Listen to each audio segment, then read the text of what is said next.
Je vais commencer par un constat négatif. L'amitié. L'amitié humaine, qu'on le veuille ou non, elle reste intéressée. L'homme naturel n'aime pas la fraternité. Il l'aime à condition qu'elle lui rapporte un avantage.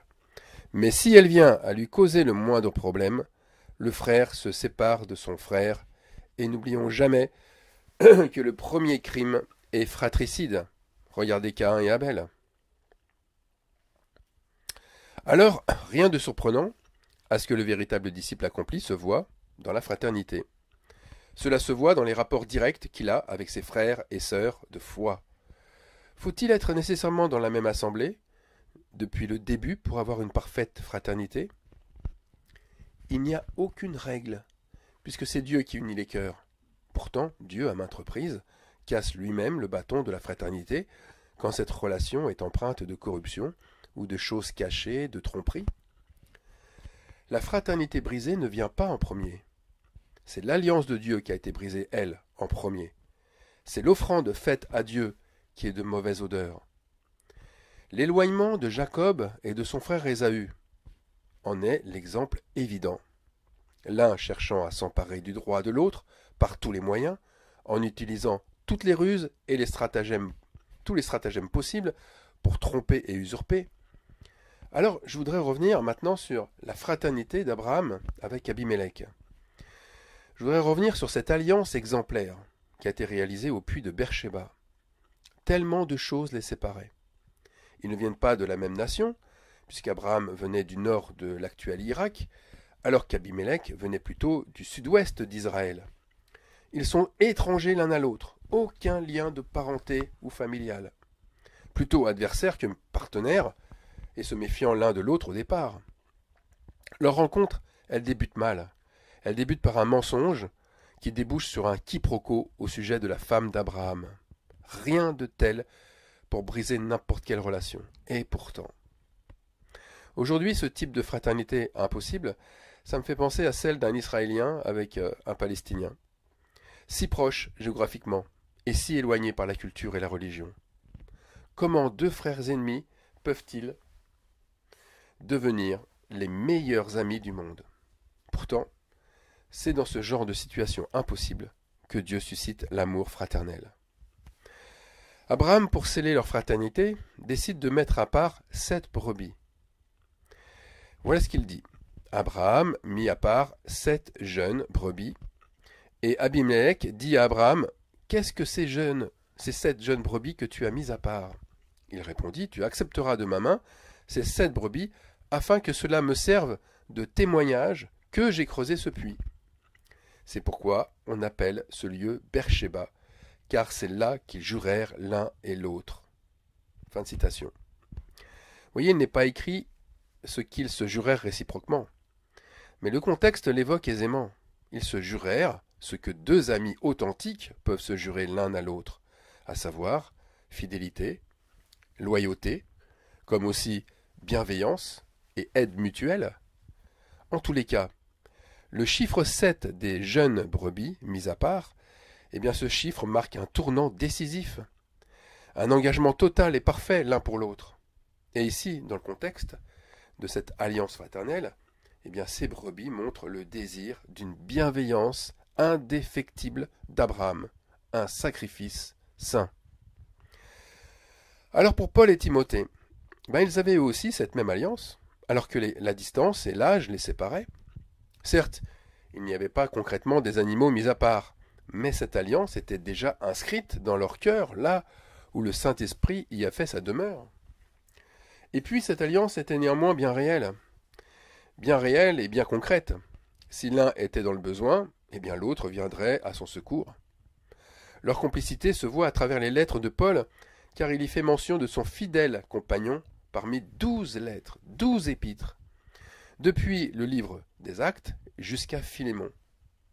Et Paul appelle Timothée, par exemple, notre frère ministre de Dieu dans l'Évangile, ou serviteur de Jésus-Christ, ou encore mon enfant bien-aimé et fidèle dans le Seigneur, ou mon compagnon d'œuvre, ou encore Timothée, mon enfant légitime en la foi. Eh bien, ils se disent mutuellement, mais sans le dire, Dieu est dans toi, est avec toi, dans tout ce que tu fais. Et cette alliance de foi revient comme un leitmotiv, c'est la même réplique qu'Abimelech a faite à Abraham et qui se perpétue entre des frères unis d'un même cœur. Alors sans aucun doute, Dieu aime nous montrer que l'amour fraternel dépasse la raison. Et pour David et Jonathan, eh bien ils avaient eux aussi tout qui les séparait et les opposait, tout.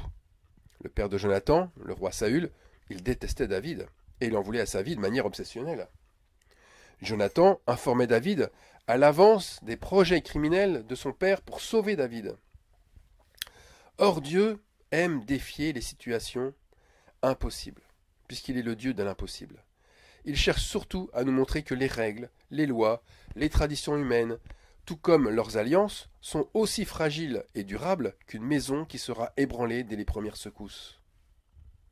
Reprenons Jonathan, le fils de Saül, Yéhonathan en hébreu. Eh bien, Yéhonathan veut dire Dieu a donné. L'ami le plus proche et le plus fidèle du roi David s'appelle Dieu a donné. Et Dieu, en fait, il donne un véritable ami, fidèle à ceux qui l'aiment. Et cette loi-là, elle se vérifie tellement de fois. Le Dieu qui donne un ami, il nous montre que les liens de cœur sont invisibles et qu'ils sont plus forts que les liens d'amitié visibles. Le cœur voit plus loin, il voit beaucoup plus loin que les yeux. Les liens du cœur ne s'embarrassent pas de l'apparence, ils ne s'embarrassent pas de la couleur de peau, de l'origine sociale, de l'âge ou encore du pays d'origine. Dieu place l'amitié fraternelle au plus haut. Dieu, c'est Elohim. Elohim qui fait tout en accord avec ses amis véritables, c'est-à-dire ses fils. Et de quelle façon? Eh bien, Dieu distribue des dons. Puis il s'entoure de tous ses fils, c'est-à-dire de tous ces dons différents, pour que les compétences des uns et des autres s'unissent dans un même projet, tel que le projet de Genèse chapitre 1 verset 26, qui dit « Faisons l'homme à notre image, selon notre ressemblance ». Maintenant, je voudrais partager quelque chose d'insolite. La foi se perpétue avec l'amitié. À la mort de Jonathan, je crois que la foi du fils de Saül, que cette foi a continué à vivre à travers les œuvres de David. David avait besoin des dons de Jonathan pour mettre à bien ses projets. De quelle nature étaient les dons de Jonathan? Jonathan écoutait son cœur et il agissait selon ses sentiments dans la bataille. Il faisait entièrement confiance à Dieu pour l'inspirer et l'inspirer à faire de bons choix. Son écuyer, qui l'accompagna seul dans une bataille contre les Philistins, son écuyer dit à Jonathan, on lit ça dans 1 Samuel 14, verset 7, « Eh bien, fais tout ce que tu as dans le cœur, n'écoute que ton sentiment. » Eh bien, ce jour-là, Jonathan et son écuyer semèrent rien qu'à eux deux l'effroi dans tout le camp des Philistins. Voilà ce que on lit au verset 15 de Samuel 14. Saisi de peur, le pays fut dans l'épouvante, c'était comme une terreur de Dieu. Alors la question, bien sûr, qui découle logiquement, c'est David. Est-ce qu'il utilisait, lui, ce même don pour gagner ses batailles? Après la mort de Jonathan et de Saül, David devint roi d'Israël. Mais au moment où le roi fut installé à Jérusalem, le prophète Nathan vint lui dire la chose suivante. C'est ce qu'on lit dans 2 Samuel 7, verset 3. « Va, fais tout ce que tu as dans le cœur, car l'Éternel est avec toi. » Et au chapitre 8, premier verset, nous lisons « Après cela, David battit les Philistins et les humilia, et il enleva de la main des Philistins les rênes de leur capitale. » Alors moi je pose une question qui devrait interpeller. David n'a-t-il pas reçu une portion de l'esprit de Jonathan? N'y a-t-il pas un héritage, une donation spirituelle venant de Jonathan? Avouez que la similitude est troublante. David, une fois roi, va agir exactement de la même façon que son fidèle meilleur ami qui n'est plus là. L'écuyer de Jonathan, comme le prophète de David, dira la même chose à leur chef. Ils leur formuleront la même prophétie, et les conséquences seront aussi prodigieuses ou aussi miraculeuses. L'ennemi subira de spectaculaires défaites. Alors maintenant, ce qui saute bien sûr davantage aux yeux, c'est l'amitié fraternelle entre Élie et Élisée, entre ces deux prophètes. Où Élie dit à Élisée qu'il recevra ce qu'il désire, à savoir une double portion de son esprit, s'il le voit disparaître dans un tourbillon. Alors, de quelle nature était cette double portion de son esprit? Je sais que beaucoup insistent sur une double puissance, sur 2 fois plus de miracles pour Élisée. Mais examinons ces 2 portions, examinons ces 2 parties. Je crois assurément qu'elles sont distinctes. La première portion, elle est bien visible. C'est l'héritage du prophète. Ce sont les dons miraculeux. Mais en ce qui concerne l'autre portion, de quoi s'agit-il? La Bible nous le dévoile avec le premier miracle d'Élisée, après qu'Élie fut enlevé de la terre. Et je vais vous lire ce premier miracle, on le lit dans le 2e livre des rois, chapitre 2, versets 13 à 14. Élisée releva le manteau qu'Élie avait laissé tomber. Puis il retourna et s'arrêta au bord du Jourdain.